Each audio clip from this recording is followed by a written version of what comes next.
Dumistansya ang entertainment vlogger na si Christopher Min sa pagkakadawit ng dalawang politiko sa hiwalayan ni Bea Alonzo at Dominic Roque. Narito ang latest.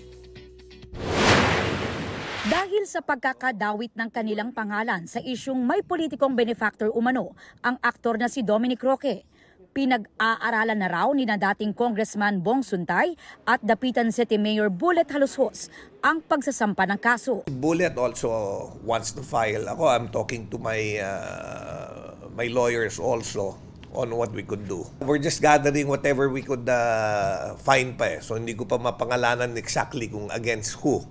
Siyempre, we want to file the strongest case to when you file a case you want to win kasi I'm also a lawyer and gusto ko kung sino yung pinaka most guilty.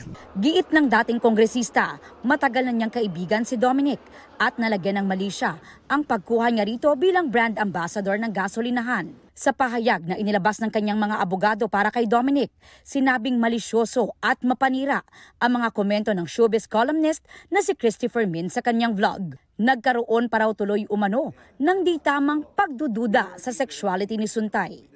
Sa kanyang programa, sinabi ni Fermin na nang magsimula raw ang issue ng hiwalayan ni Dominic at Bea Alonzo, ni minsan ay hindi niya raw binanggit ang pangalan ni Mayor Bullet maski ang kanyang initials.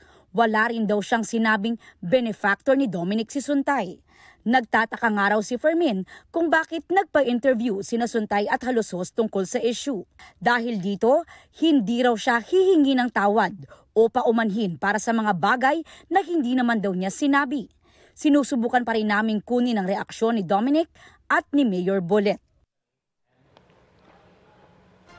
Kapuso, para sa mga maiinit na balita, mag-subscribe sa GMA Integrated News sa YouTube.